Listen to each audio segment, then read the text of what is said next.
So I mentioned that the last video was the last one for Genesis, but I actually want to do one more.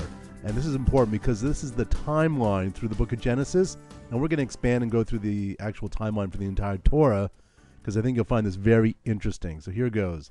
In the first two parshas, where we cover the first 20 generations of mankind, we cover a grand total of 2,023 years of history. So we are whizzing through time and just looking at the major events that have shaped the course of history. Now, the way we get to 2023 is very simple. Abraham was born in the Jewish calendar in the year 1948.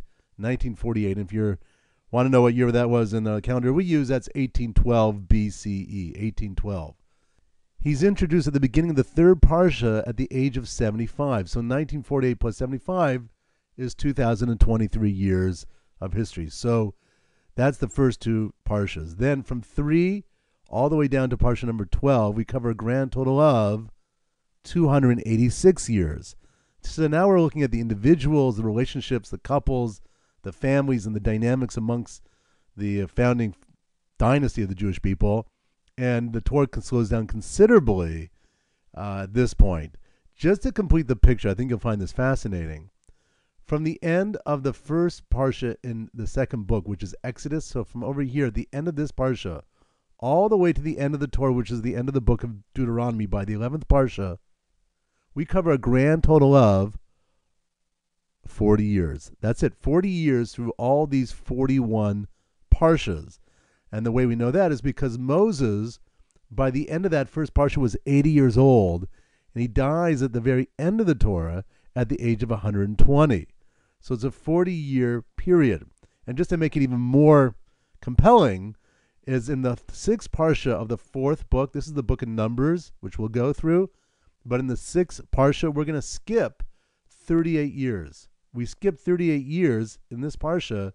So we jump from the second year the Jews are in the desert, which we'll see, to the 40th year in the desert. So we're really only getting a look at two main years of the Jewish people's history as we're a nation. And the rationale for this, tradition teaches the reason why there's this switch is compared to a person panning, let's say, for gold. When you pan for gold, you quickly sift through the stuff you're not looking for until you find what you are looking for, and then you put your attention on that. So in the first two parshas, God is looking for an individual to establish a very close, intimate relationship with and to rebuild and make an impact on the world together with.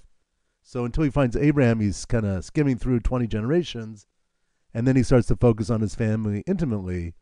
And then God takes the nation, which he's about to build and transform from a nation of slaves in Egypt to a nation which is going to be his treasure nation. And that's going to be a tremendous focus through the rest of the Torah until we get to the borders of the land of Canaan. So that is the timeline in the Torah. Let's do a little review. Here goes. Get rid of everything. Let's go back to the beginning, and here we go. Okay, so the first 20 generations we covered, 2023 years.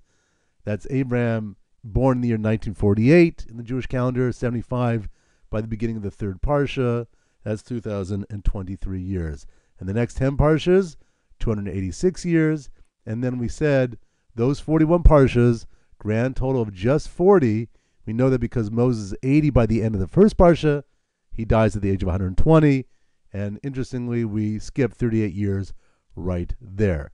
Now, whenever we conclude a book of the Torah in synagogue on Shabbat, right at the very end, we call out these words, Chazak, Chazak v'nitz chazek, which means we should be strong, and may we be strengthened. Because that's the goal of Torah learning, is to strengthen us, to build us, to give us clearer sense of our own identity and purpose, and to give us the tools to accomplish it. So that's the beginning. We're building here, but we've accomplished the first book of the Torah. So big mazel tov, and then we're going to get on to book number 2, which is the book of Exodus.